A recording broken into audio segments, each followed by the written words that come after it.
Hello student, last video we start the silent feature of India's fundamental rights and duty. We are study about the three rights. First, the right of equality, right of freedom and right of against the explanation. The fourth right is the right to freedom of religions यानी कि जो धार्मिक स्वतंत्रता का अधिकार. The grant of this right involves the freedom of conscience, religion and worship यानी कि भारत में किसी को भी कोई सा भी धर्म अपनाने की और उसके हिसाब से प्रार्थना करने की पूर्ण स्वतंत्रता दी गई है.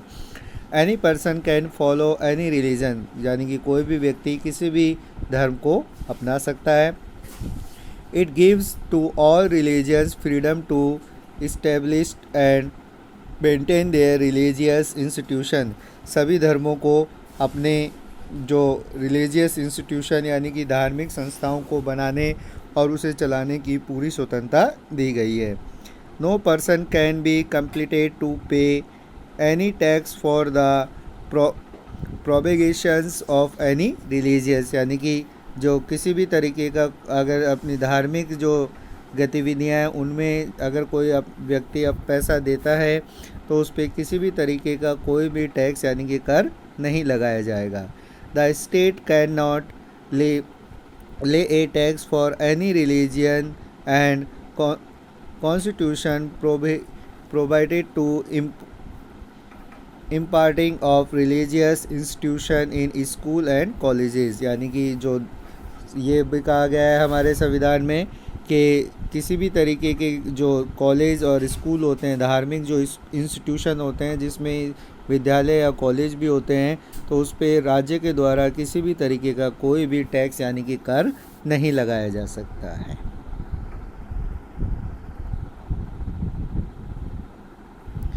The fifth fundamental right is cultural and educational right यानी कि सांस्कृतिक और शैक्षणिक अधिकार. Under this category the constitution guarantee the right of the monetary of maintain and develop their language and culture यानी कि इस राइट यानी कि इस अधिकार के अंतर्गत जो हमारा संविधान है हमें ये सुविधा प्रदान करता है कि जो मॉनिटरी यानी कि जो अल्पसंख्यक होते हैं वो अपने डेवलपमेंट यानी विकास, अपनी जो भाषा और उनका जो कल्चर है यानी कि उनकी जो संस्कृति है उसका विकास वो कर सकते हैं. It also कन्फेयर्स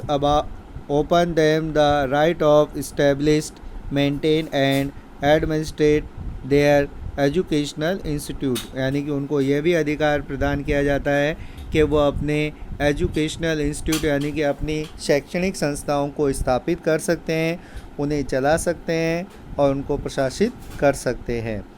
through the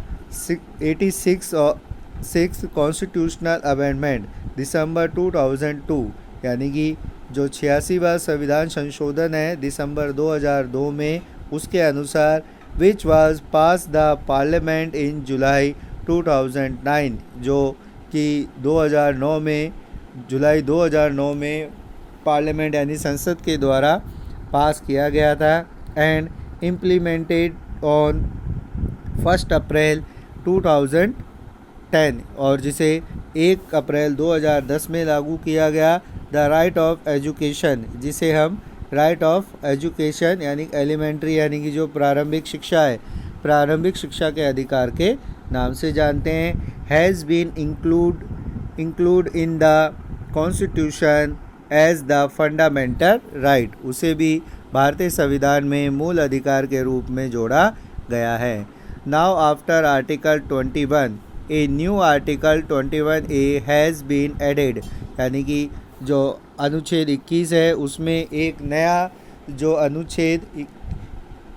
21A को जोड़ा गया है. According to which it is the responsibility of state and arrange for free and compulsory education to all the children between age of 6 to 14 years यानी कि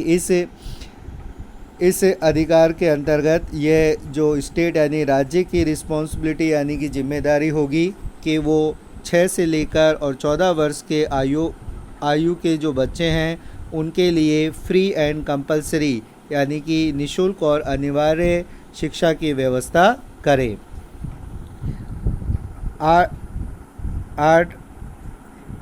article 22 guaranteed protection against arbitrary arrest and डेक्टेंस यानी कि जो article 22 है उसके अंदर भी हमें ये बताया गया है कि जो आत्महत्या और जो गिरफ्तारी है उसके खिलाफ किस तरीके से हम जो उसका विरोध कर सकते हैं। The 6th fundamental right is the constitutional remedies यानी कि उपचारों का अधिकार। This fundamental right is soul of the entire bill of rights यानी कि यह जो आर्टिकल है ये जो फंडामेंटल राइट है वो पूरे जितने भी जो बिल ऑफ राइट्स यानी कि जो अधिकारों का विधेयक है उनका सोल यानी कि उनकी आत्मा के रूप में काम करता है। It provide for the enforcement and protection of fundamental right by the court. इसके अंतर्गत जो न्यायालय है उसके द्वारा जो फंडामेंटल राइट्स जो अधिकार हैं उनको जो प्रोटेक्शन यानी संरक्षण दिया गया है बाय द कोर्ट यानी कि न्यायालय के द्वारा। It empower of supreme court and high court to issue writ for the enforcement of this right. इसके अनुसार जो सुप्रीम कोर्ट यानी सर्वोच्च न्यायालय और हाई कोर्ट यानी कि जो उच्च न्यायालय है वो कुछ रिट्स जारी करते हैं जिसके द्वारा जो हमारे जो फंडामेंटल राइट है उन्हें प्रोटेक्शन मिलता है। According to MC Chagall, provision of an independent court ensure with the task of protecting the right of the citizen in the Indian Constitution is a arrangement on which any civilized country can both of यानी कि जो MC Chhagal है उनके अनुसार जो भारतीय जो संविधान में जो इंडिपेंडेंट कोर्ट यानी कि जो स्वतंत्र न्यायालय है स्वतंत्र न्यायालयों की व्यवस्था की गई है जिसके अनुसार वो जितने भी जो सिटीजन्स होते हैं जो नागरिक होते हैं नागरिकों को जो अधिकार दिए गए होते हैं उन्हें प्रोटेक्ट यानी कि जो उनको संरक्षण उनका बचाने का काम भारतीय संविधान में इस तरीके की व्यवस्था की गई है। अर्थात भारतीय संविधान में जो इंडिपेंडेंट कोर्ट है यानी कि जो स्वतंत्र न्यायालय है उसकी व्यवस्था की गई है ताकि वह जो नागरिक हैं नागरिकों के अधिकारों की रक्षा कर सके। तो ये जो 6 फंडामेंटल राइट्स से जो है जो इंडियन कॉन्स्टिट्यूशन के में प्रोवाइड कराए गए हैं।